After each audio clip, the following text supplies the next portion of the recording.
going on a cruise and you didn't have rent money and you asked me for some rent money, and now I'm trying to figure out, am I going to get that money back that you owe me? But you saw me buying a bag, so you think I don't need my money. Run me my money. Hello?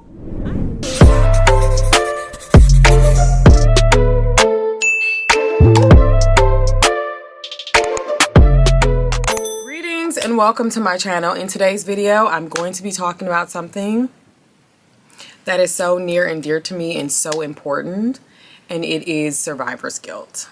Now, what is survivor's guilt, you might ask? It is something that a lot of people who are first generation out of poverty deal with. It's psychological, it's mental, it's emotional. You go through a lot of emotions. You feel guilty. You feel a lot of grief. You're really saddened about some experiences that you always dreamed and hoped for and wanted to do and wanted to have. And you don't get to share and experience those things with people in your family, friends that you grew up with, because you made it to a different social status, economic bracket than they are. It's not just about mental. It's not just about what you're thinking. It's not just about mentality. It is about systemic differences between the two of you. And there is a level of grief that you go through and you don't necessarily recognize that's what's happening. Sometimes people just lash out. They're like, oh, I don't want to mess with so-and-so. Some people try to help. And I just want to talk about that because it's something that I actually face and I go through every single day. And literally my very first closet confession video was about that.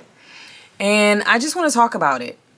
In case you're new here, my name is Tenicka. My channel focuses on fashion, travel, beauty, and yapping. In today's video, I'm yapping in a series that I like to call Closet Confessions, where I just come in, you know, no fancy equipment, no lighting, and I'm just chatting, and I'm getting ready. I'm doing my makeup. Sometimes I'm in here cleaning up, and I'm doing what I do, and I'm just yapping and keeping it real. And so on today's video, one of the things that really triggered me was a family member who shall remain nameless, of course. We're not going to do names, but I think this may be something that some of you can relate to.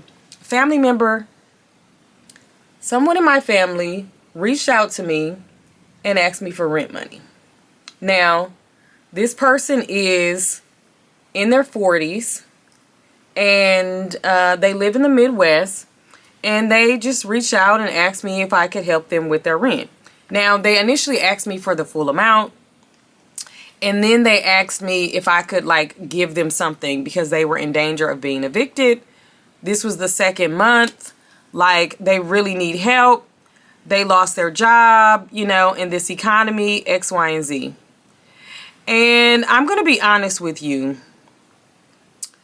I made a commitment to myself this year to actually reduce the financial burden that I feel. Nobody has forced me to give them money, but people ask me for money. Not a lot of times, but it's not infrequent. It's enough for me to feel a way about it. And I've been really trying with my therapist to create these boundaries so that I don't feel like my relationship with members in my family is one-sided, where it's all about me giving money in order for me to be invited to things, in order for me to be seen as valuable in my family unit. I don't want it to just be what I can provide. You know, that's not a healthy relationship. And so when this person reached out to me and asked me that, it really triggered me. I'm not going to lie. I'm really triggered. And this happened last night, and I was going to record last night, and then I waited because I wanted to figure out, first of all, I was too emotional and I didn't know if I could like maintain a level of privacy for this person, because people didn't ask for their business to be on the street. But also, like, I didn't ask for you to be contacting me, so there's that. But I do want to talk about it without really outing people for having financial stress and strain. So let me just say this. The economy is horrible. The economy was horrible when I came into college. The economy was horrible when I first got a job.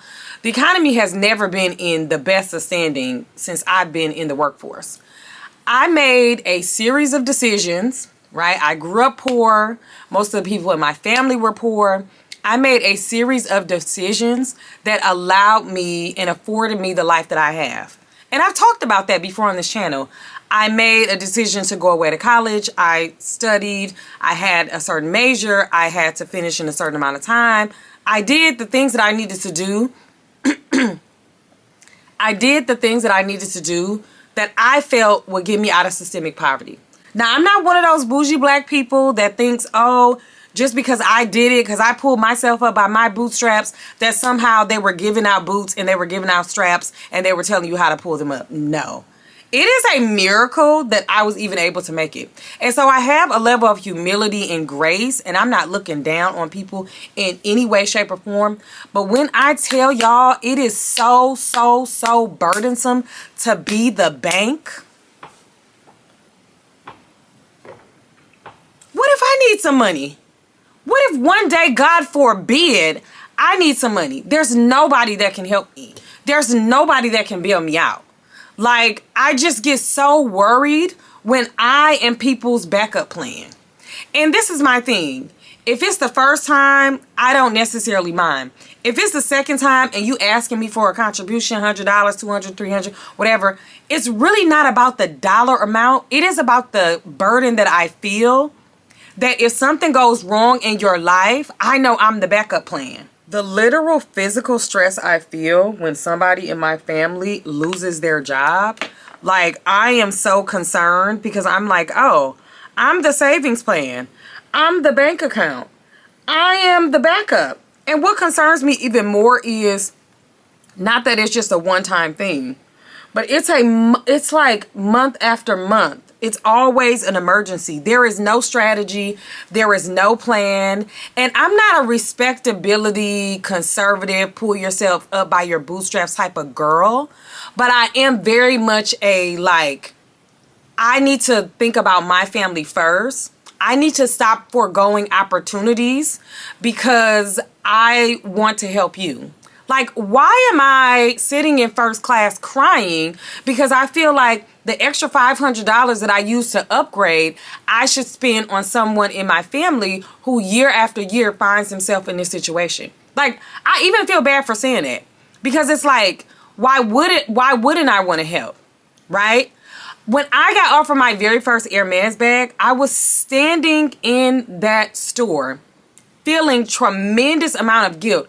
I actually left it there and went and slept on it before I went back because I felt like the amount of money that I'm spending could help this person, that person, could be a emergency fund for my family members if they need it, which I've already started. But like, I felt like I have excess and so I should be able to give. I knew enough when I was first coming out of college not to give money I didn't have. That I already knew. I was never one of those girls. Like, I wasn't giving you money that I needed for groceries. I wasn't giving you money for X, Y, and Z. However, I am giving excess money away that I could be spending on my house in South Africa. Hello. That's also one of the things that has triggered me. I'm like, okay, I could pay this faster if I wasn't giving all this money away and doing this and doing that. I could probably add on this. I could add on that because I'm paying this in cash, right? Or I feel like, oh, I can, you know, go on this trip and go on that trip. And I live a wonderful, amazing life. But there are times where I have experiences where I'm just like, oh, maybe I shouldn't have those experiences and maybe I should be giving back to people in my family. But I'm telling y'all, and I know some of y'all are on the beginning of this journey and you don't realize this. Because honestly and truly, I halfway believe this myself.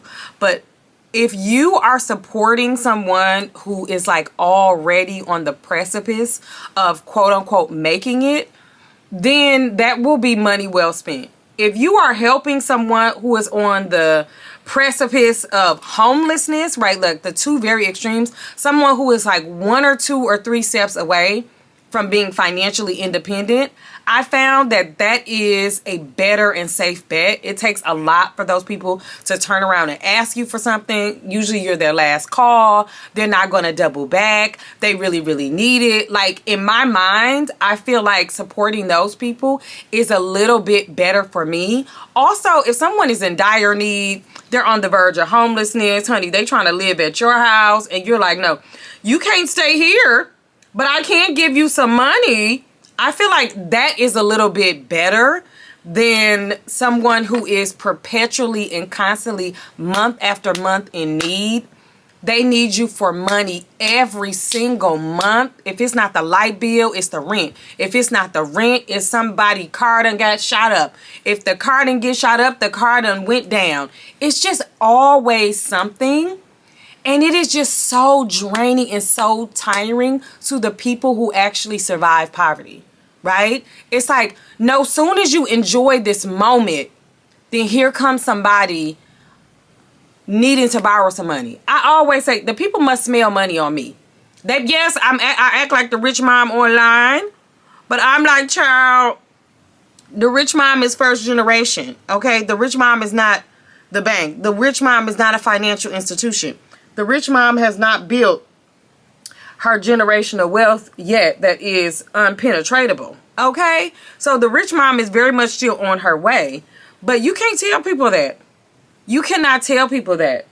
And it just frustrates me so much, and it makes me feel so bad, and it puts me in this vicious spiral and cycle of just like, I'm like, why is this happening? I just literally go into this mode of like, why is this happening? Woe is me. Why is this happening to my family? What can I do to make sure this never happens again?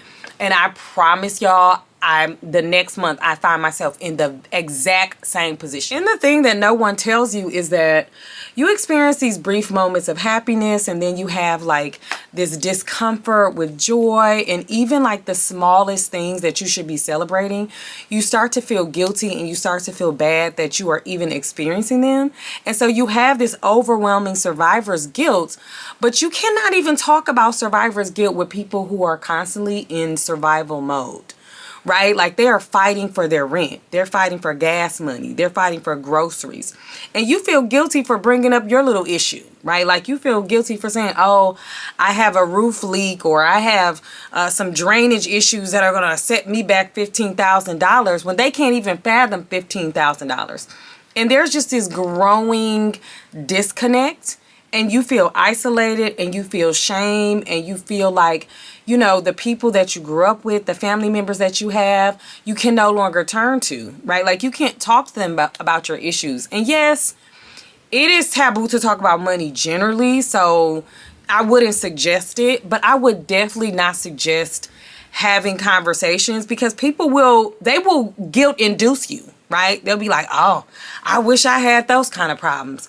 Oh, read the room.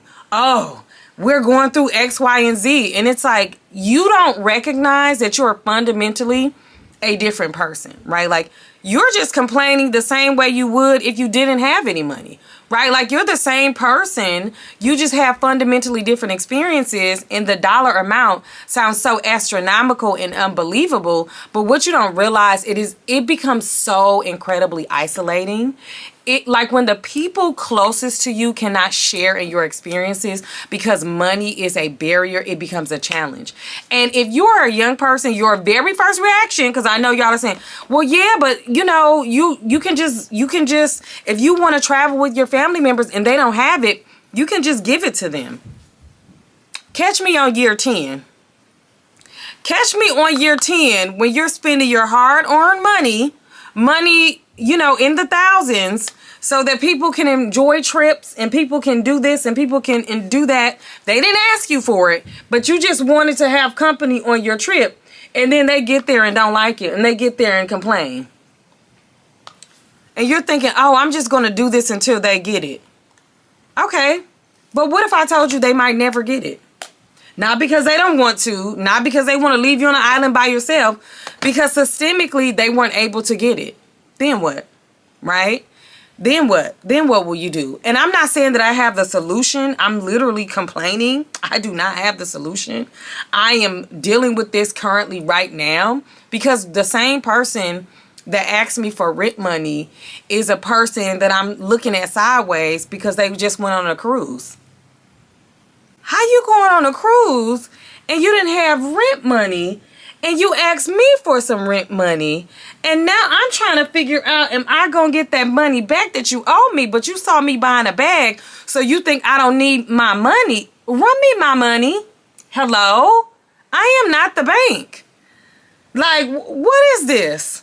And see, I was trying to be nice, but now our relationship is dependent on me giving you money and giving you access to funds. And that's a one-sided relationship. And that's no longer a family member. That's no longer a cousin. That's no longer a sister or a brother. That is, right? Like, now that is a dependent. And so I'm sitting around here feeling guilty because I'm eating sushi and I'm over here at this place having another, Uber delivery, and you're begging me for money. And it's like, you don't want to police people who don't have it. I always say, if you don't have it to give, if you're going to police those people, do not give it to them. Because you're going to be policing them. Because you're going to be thinking about your money. Okay? You're going to be like, oh, I thought it was a dire emergency. You're expecting them to be in the house. You're expecting them not to have any vacations. It gets to a point where you're like, broke people should never laugh. You're looking on the internet trying to make sure they not enjoying themselves and they working to give you your money back. Or you're just like, oh, if they took the money from me, right? They asked me for some money, not to borrow, but to have the money.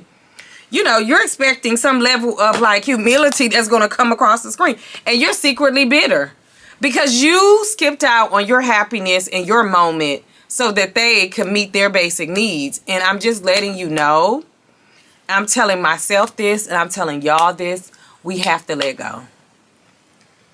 You do not owe anyone your last bit of money.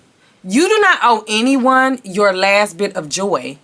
You should only give what you want to give, what you can freely give, what you have gone into therapy, understanding your boundaries, and that you can give with no stipulation and no thought, and release it from your mind, body, and energy. Like, I am still triggered. So I'm telling y'all what I aspire to be and what I aspire to do.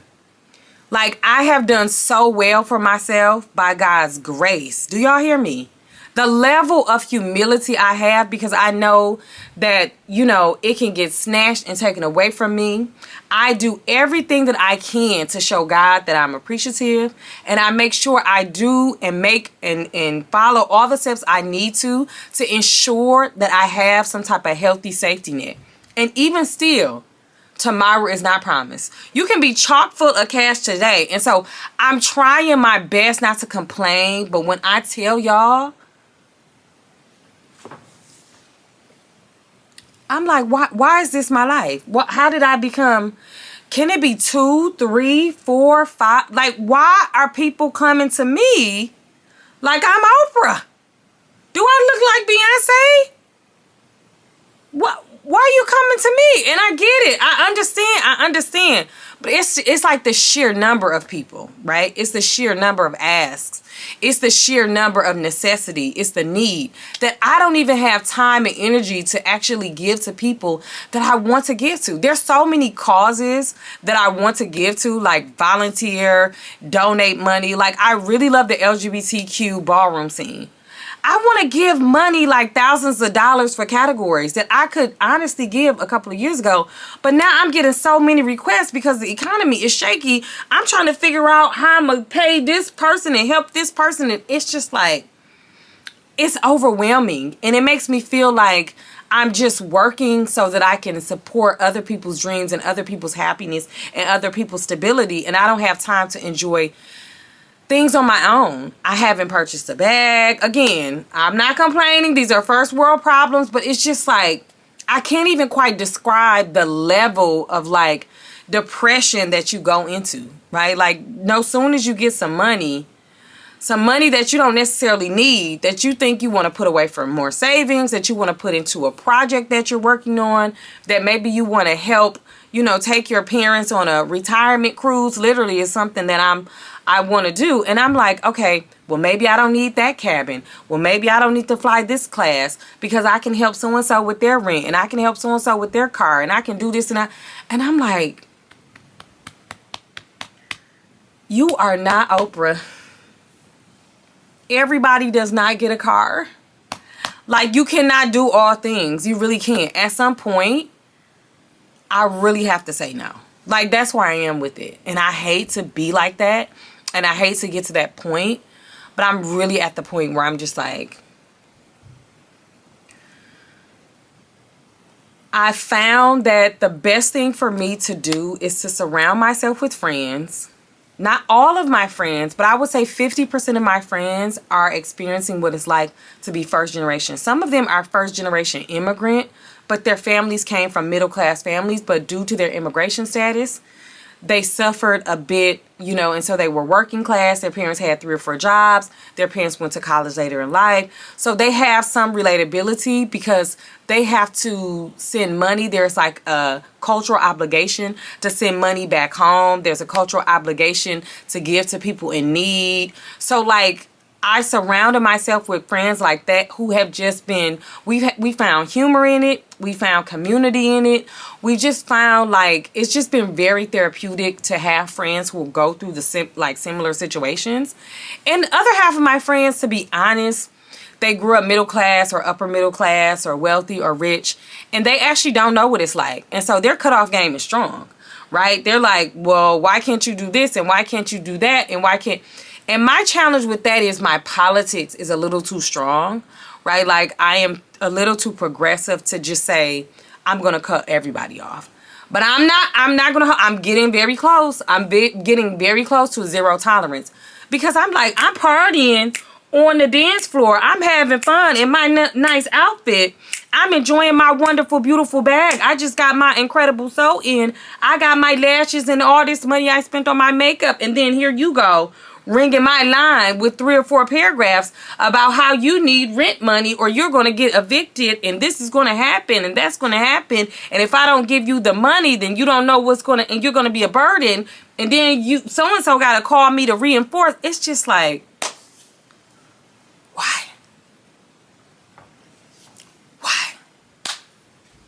Why do I got to be the one? Like, can we find somebody else? And to be clear, I have siblings in my family. My siblings are literally like, that's on you. I'm not giving money for so-and-so. I'm not giving money for this cousin who's this. My siblings, they're like, girl, that's on you. I don't know why you feel pressure to give somebody thousands of dollars just because they see you online having it and they want access to it. That's not how that works. 1 time, 2 times, 3 times, you need to have shame. Why are you going around asking money from your network like we are your personal GoFundMe every single month? 1 or 2 or 3 emergencies, especially medical emergencies, catastrophes, those kind of things, I get it. But how are we a part of your rent fund every single month? The car fund every single month. You don't have groceries every single month. You are down and out every single month. Month after month, year after year. I literally have to say to somebody in my family for whom this is like a person that's very close to them, I said to them, I'm like, the reason why I had to stop giving this person money is because I realized that I was their backup plan, their perpetual backup plan. And I just can no longer do that to my family.